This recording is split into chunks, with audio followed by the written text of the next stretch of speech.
Habari, mimi ni Daktari Hari Prasad. Mimi ni mshauri mwandamizi wa tiba ya ndani na kisukari katika hospitali za Apollo.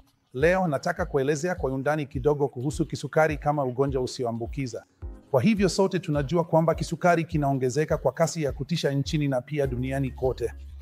Kwa sasa tunaona takriban watu milioni 500 wenye kisukari kote duniani.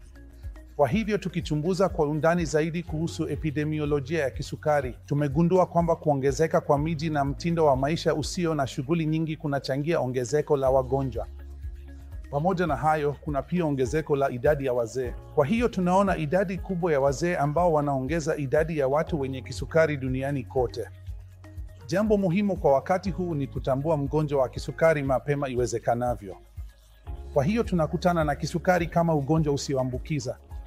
Inaweza kuwa inatokana na tabia za kurithi, ambapo mtu anaweza kuwa na uwezekano wa kupata kisukari kutokana na vinasaba, au inaweza kuwa ni kwa sababu ya unene kupita kiasi au sababu nyingine za kimazingira kama vile kupungua kwa shughuli za mwili au ulaji wa chakula chenye kalori nyingi ambavyo vinaweza kumsukuma mtu kupata kisukari. Kwa sasa tunahitaji kufanya uchunguzi kwa mtu mmoja mmoja. Mtu yeyote mwenye umri wa zaidi ya miaka 30 au 35 aliye kwenye hatari kubwa au ana tabia au uwezekano wa kurithi kisukari anapaswa kupimwa kuanzia umri wa miaka 30 au 35. Baada ya hapo, uchunguzi ufanyike kila mwaka au mara moja kila baada ya miaka miwili.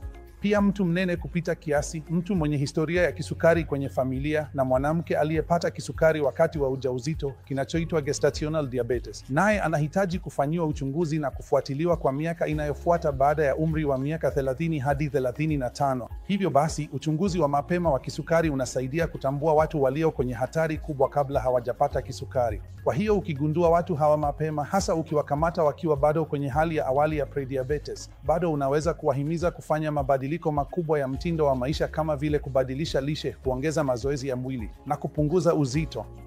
Hii inaweza kuwasaidia kubaki kwenye hali ya prediabetes au hata kuwafanya waingie kwenye hatua ya kupona kabisa kisukari, ambapo wanaweza kubaki bila kisukari, bila kutumia dawa na bila kupata matatizo yoyote yanayohusiana na kisukari. Mambo haya yote yanaweza kuzuilika.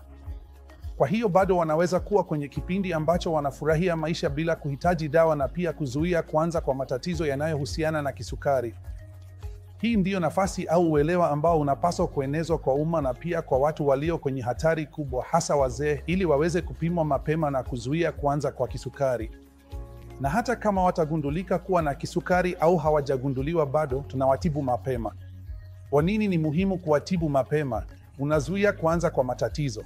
Kisukari siyo tu namba. Hatushughulikii nambari hapa. Tunajaribu kuzuia kuanza kwa matatizo yanayotokana na kisukari. Hili linaweza kuwa tatizo dogo kama matatizo ya mishipa midogo, ugonjwa wa neva, neuropathy, ugonjwa wa figo, nephropathy, au matatizo ya macho kama retinopathy, au tatizo kubwa kama ugonjwa wa moyo kutokana na mishipa kuziba, atherosclerotic cardiac disease, kiharusi, au tatizo la mguu linaloitwa ugonjwa wa mishipa ya pembeni, peripheral vascular disease. Kwa hiyo, kwa nini hili ni muhimu sana kama uhamasishaji au kimataifa ili kuzuia kuanza kwa matatizo haya? Kwanza kabisa, hili litaweka mzigo mkubwa, mzigo wa kifedha na kiafya, sio tu kwa mtu binafsi, bali pia kwa familia, kwa serikali, kwa nchi na pia duniani kote.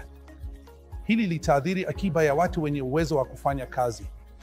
Kama mtu atagundulika kuwa na kisukari na matatizo yanayotokana nacho, itapunguza akiba au ubora wa maisha ya mtu huyo, na hivyo kupunguza uzalishaji na tija ya mtu kijana. Hivyo mambo haya yote yanaweza kuzuilika ikiwa watu watatambuliwa mapema na kuanzishiwa dawa kama itahitajika kwa wakati unaofaa. Ndiyo. Hivyo basi, huo ndio umuhimu wa kugundua magonjwa yasiyoambukiza mapema, hasa kisukari na pia shinikizo la damu, kwa sababu mara nyingi huambatana pamoja. Kwa hiyo, kama tunaweza kuwatambua mapema kabisa, tunazuia kuanza kwa matatizo na kumsaidia mtu kuishi maisha yenye afya, na pia kuhakikisha kwamba matatizo hayo yanaweza kuzuiliwa yasionekane. Katika hospitali za Apollo, tunaweza kutoa uchunguzi huu kwa kufanya ukaguzi wa afya kwa watu wengi, ambapo tunawatambua mapema wale walio katika hatari kubwa. Sio tu wale walio katika hatari kubwa, hata watu wa familia zao pia wanachunguzwa mapema ili tuweze kuwatambua mapema, kuanza dawa mapema na kuwachunguza kama tayari kuna matatizo. Kama kuna tatizo ambalo halijagunduliwa na ni la uhakika, linaweza kutambuliwa mapema ili kuzuia kuendelea kwa tatizo hilo, kuchelewesha maendeleo ya tatizo na hivyo kuwasaidia kuishi maisha yenye afya kwa muda mrefu. Asante.